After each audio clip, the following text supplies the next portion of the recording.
how did the vote end up as ambiguous as it did and started, okay, I'm just going to, because I'm going to answer, why did the vote end up so ambiguous? Well, for a variety of reasons. We started the process, just so you understand that.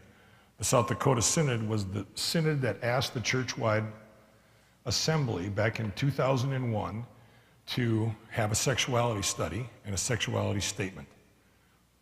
We're the one. Thanks. Every year since then, this synod has voted on that topic in one way or another. And churchwide, starting in 2005, when the sexuality statement was supposed to arrive, voted on it. And we voted in 2005. I was a delegate, I was parish pastor then. We voted to postpone it because we couldn't get anybody to agree on any part of it, at least on the homosexuality piece. And so we said two things. We want the final report in 2009, so we put it off for another 4 years. And secondly, we want the task force to come back to us and tell us any issues that need to be addressed for practice and policy. I was there. I watched every member of the task force sprint to a microphone, and they arrived before anybody else did, and they vehemently denied that being their responsibility, and they wanted nothing to do with it. They believed that they had been charged with writing a social statement. They did not believe in 2005 that they had been charged by the church to come back with any recommendations for practice and policy. They won the day in 2005. In 2007, right after I'd been elected, so I was the next bishop, but I got to sit on the floor, but I didn't get to vote because Bishop Andrea was still the bishop. For the first time in my experience, I saw significant disagreement within the Conference of Bishops. What had always been my experience was that the bishops tended to step back from the microphones for the most part and let pastors and lay people and their role was not to keep the peace so much, but as to help people think. That's really certainly that was my experience with Bishop Andrea when I was at assemblies with her. She did a great job of that. But what happened in 2007 is that the bishops began to legislate, sometimes even over against the synods that they were called to serve. And as a brand new bishop, it was quite disconcerting because this was new experience. Well, there was an attempt to put the sexuality statement, which was fairly much intact, onto the floor to get it passed. That failed. And then there were attempts to bring forth recommendations for practice and policy. All of those failed, except for the one that stated that until the sexuality statement was received in 2009, that bishops, if they so desired, could refrain from discipline. Okay? For a gay lesbian person that was in a committed relationship, and refrain, if they so choose, with a congregation that had called them.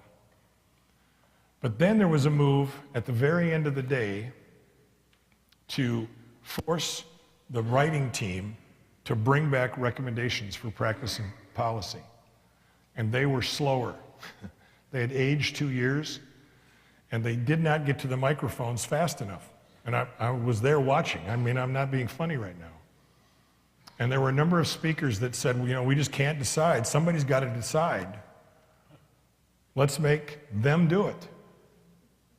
And so it passed over the fierce objections of the people on the sexuality task force. So we met with them a year later. The whole writing team, the whole task force came and said, we are no closer to a decision on recommendations for practice and policy than we were 7 years ago when we started. We do not agree. Now, what I wished would have happened, but they did not feel like they could do this. As they read the resolution, they did not feel like they could come back with basically a hung jury and say, we can't decide. They felt that the resolution required them to come back with something. So that's why I believe the 4 positions were placed into the sexuality statement, and that's why then there were ascending recommendations that were laid in front of the church. So I think the actions of 2005 and 2007 ended up making it really messy. When I was driving to the Minneapolis Synod, I was doing an interview with the Argus leader and had a fine reporter on the phone, and he asked me if you could do anything right now, if you were magic, Bishop, what would you do? I said I'd wait 20 years. For a couple of reasons. One, I'd be retired by then. And secondly, I didn't think we were ready to make the vote. I just didn't think we were ready. And because we did not have agreement. But because of the way things happened in 5 and 7, here we are. Okay?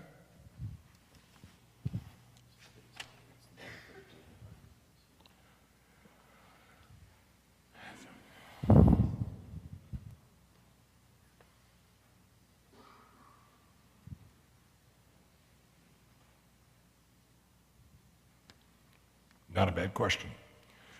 Since we have the addresses of our global mission partners, and at a time of scarce charitable dollars, why doesn't the South Dakota Synod simply send benevolence directly to the mission, bypassing the overhead of the ELCA national headquarters staff? And why is the ELCA necessary for South Dakota Lutheran mission work? Great question. Because we simply could not do what we do without the Churchwide Assembly. We do not have the resources to have people on the ground. If we had to pick up the missionaries that are in Western Africa right now, I would have to let go most of my staff, I think. I think that would be right. If we wanted to just take on even Cameroon by ourselves, I would, without making any change, I think I'd have to let almost everybody go. I could maybe keep Jackie. Pretty sure I'd keep Jackie. I'm not being funny. I don't think I can keep anybody. The amount of money that we send has 2 things when it goes through Churchwide. First and foremost, we know that it gets to where it's supposed to go. And that's a huge piece in Africa. Cameroon, and I'm not breaking the 8th commandment because I'm speaking out of UN resources, is the most corrupt government on the face of the earth. Most of the time. It kind of ranges in the top 5. And it is a huge piece in how we walk alongside of them. When congregations bypass either us as the synod or Churchwide and send money directly to a pastor or a regional bishop or to just a congregation, it causes huge problems. First and foremost, you have no way of knowing that the money that you sent is actually going to what you wanted it to go to or what you were asked for, because nobody else knows about it. And secondly, even if it goes to what you were asked for it to go to, it causes huge problems in that church over there. It causes jealousy, first and foremost, because one pastor or one regional bishop has a relationship, a personal relationship with someone back here, and they're able to get money separate from the rest of the church. And it really does cause huge problems. We've got some missionary folks in here tonight. You can ask them. I mean, people get hurt, physically hurt over this kind of stuff.